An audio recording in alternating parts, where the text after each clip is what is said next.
देख रहे हैं हिंद एक्सप्रेस। अभी हम सीतामढ़ी जिले के डुमरा प्रखंड अंतर्गत कुम्हरा बिशनपुर पंचायत में यहाँ के भावी प्रत्याशी अर्चना कुमारी के पति सुजीत कुमार यादव जी हमारे साथ मौजूद है, जो कि यहाँ किस एजेंडे पे चुनाव लड़ रहे हैं।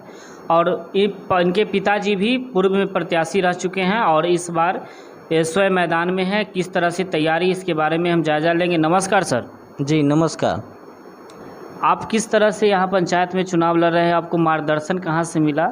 सबसे पहले तो हम अपने कुम्हरा बिशनपुर पंचायत के सभी ग्रामवासियों को, मतदातागण को नमस्कार प्रणाम करना चाहेंगे। और उसके बाद हम आते हैं कि हम 2016 से पहले 15 में यहाँ पे हम आए अपने गांव में। तो यहाँ पे आने के बाद हम लगभग एक साल के बाद अपने बिजनेस में लग गए। उसके बाद जब देखे अपने गांव का स्थिति तो कुछ हमको दयनीय लगा। तो सामाजिक कार्य के लिए भी अब उभर कर पंचायत में आए? हाँ। तो हमने सोचा कि इससे पहले भी प्रयास मेरे पिताजी ये लोग किए हुए थे गांव का विकास के लिए, लेकिन वो लोग सफल नहीं हो पाए, जनता के बीच आ नहीं पाए। और तब हम 3-4 साल देखते हुए ग्राम का कोई विकास हो नहीं पा रहा था। और जो भी आए अपने मुख्य योजनाओं को लेकर अपने और जो भी आए काम ढंग से कर नहीं पाए। कुछ भी विकास के हिसाब से कुछ भी वैसा विकास हो नहीं पाया। तो इसको देखते हुए हम सोचे कि अभी हम लोग नौजवान हैं, नया उमंग है, नया तरह से काम करेंगे। युवाओं को आगे आना चाहिए, राजनीति को तो आना चाहिए, क्या कि अब तो सारा चीज़ युवाओं से ही जुड़ चुका है। जो भी विकास है युवा के ढंग से होना चाहिए और युवा को ही करना चाहिए, क्या कि नई सोच नई बात।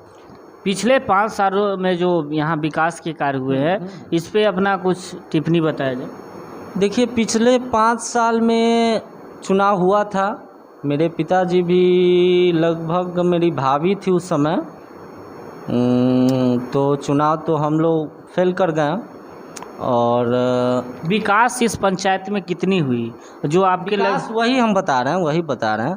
तो हम लोग आ नहीं पाए। तो देखना ये है कि विकास जो है ज़्यादा नहीं हो पाया। विकास थोड़ा बहुत जो हम देख रहे हैं कि अभी आपको शौचालय को लेके हो, इंदिरा आवास हो, या फिर स्ट्रीट लाइट और पंचायत ये सब में लगा है, लेकिन यहाँ पे हम वैसा कुछ देख नहीं रहे हैं। पंचायत में स्ट्रीट लाइट ये सब कुछ नहीं लगा, नहीं देख रहा। और रोड का भी बात है तो बहुत कम, कहीं कहीं रोड बना है। जैसे हम आ रहे थे तो बहुत सारे रोड को देखे हैं कि नई बनी है फिर भी टूटी हुई है। हाँ, तो इसका जिम्मेदार कौन? इसके जिम्मेदार हम डायरेक्ट किसी को नहीं देना चाहेंगे। इसके जिम्मेदार जो जितने भी रोड बनाने वाले हैं उसमें जो भी जुड़े हैं, डायरेक्ट वे में हम नहीं कहना चाहेंगे, लेकिन कहीं ना कहीं उसमें मटेरियल, काम कराने वाले, करने वाले सबका कमी है।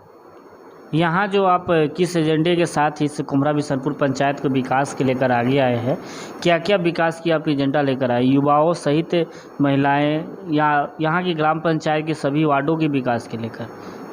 हम जो है सभी वार्ड के विकास के हेतु आए।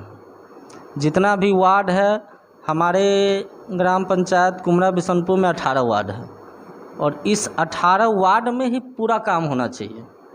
18 वार्ड को लेते हुए सारा काम जितना है वो सब होना चाहिए। जैसे अभी स्ट्रीट लाइट नहीं लगा है, उसको लगवाना।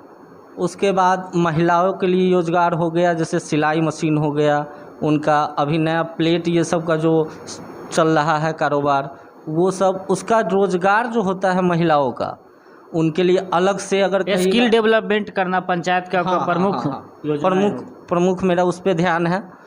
और महिलाओं का सबसे पहले शिक्षा पे भी ध्यान जाना चाहिए। शिक्षा पे सबसे पहले ध्यान जाना चाहिए कि महिला पढ़ेगी तभी बढ़ेगी। इस पंचायत में हाई स्कूल भी है क्या? हाँ, हाई स्कूल तो है, लेकिन वहाँ की किस तरह की पढ़ाई की सुविधा है, इसके बारे में बताइए। लेकिन वहाँ का पढ़ाई व्यवस्था, अभी शिक्षा व्यवस्था तो मेरे पंचायत में समझिए ढंग का है ही नहीं। अगर जो भी शिक्षा प्राप्त करना चाहते हैं, उस तत्व के लोग अगर हैं ऊंचे वर्ग के, तो वो अपना बाहर जाके कहीं सिटी में जाके पढ़ाई कर लेते हैं, प्राइवेट स्कूल में पढ़ते हैं या कर लेते हैं। लेकिन यहाँ के जो कमज़ोर वर्ग के लोग हैं वो पढ़ाई नहीं कर पाते हैं।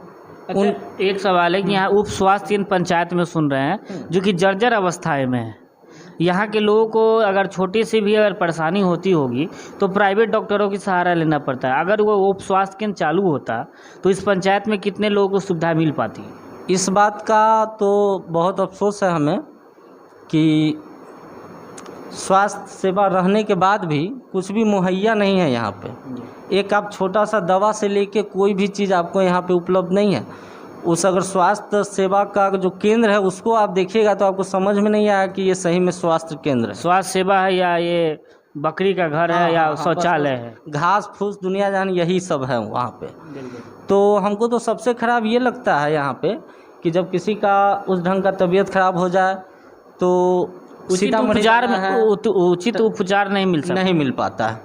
जल्दी से जल्दी आदमी कोई गाड़ी भाड़ा किया, टेम्पू भाड़ा किया, सीतामढ़ी जाना है, कहीं बाहर जाना है, तो ऐसा भी होता है कभी काल कि जाते जाते आधा एक घंटा का जो समय लगता है उसमें भी पेशेंट बहुत ज़्यादा गड़बड़ हो जाता है। क्षेत्र में जैसे कि पता चला है कि आप लोगों से अपील किए हैं कि जब मैं पंचायत चुनाव जीत कर आऊँगा तो पंचायत में एक पुस्तकालय का निर्माण कराऊंगा। हाँ। जिसे सेवानिवृत्त या जो भी घर में बैठे हुए लोग हैं वो पुस्तकालय में जाकर बुक ला कर के अपने समय बिता सकेंगे। हाँ। और जिसको कि महसूस नहीं हो कि मेरा समय कैसे कटता है। इस पर क्या कहना है? पुस्तकालय का जो हम सोच रखे हैं इससे तो सबसे पहले ये हुआ कि अगर जितने भी लोग हैं सबको तो एक साथ रोज़गार नहीं मिल सकता है, लेकिन उसमें जितने भी पुस्तकालय में हो गए जो भी काम अगर कर पाएँ तो एक तो उनको रोज़गार हो गया।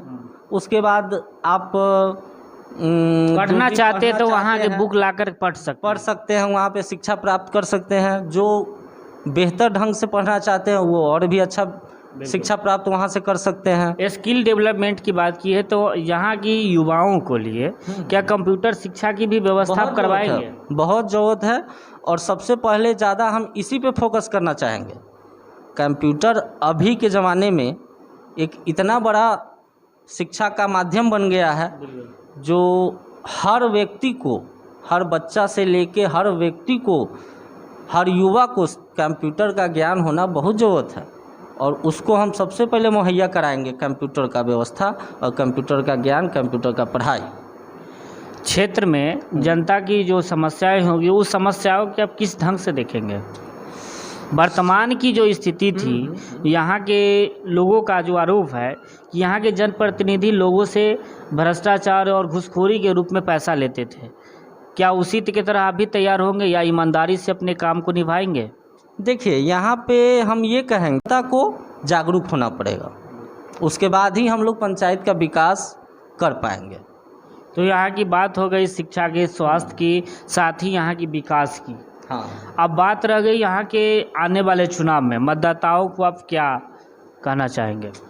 मतदाताओं को हम यही कहना चाहेंगे कि सबसे पहले मेरा प्रणाम और सही चुने, सही जगह जाए, सही जगह वोट करें।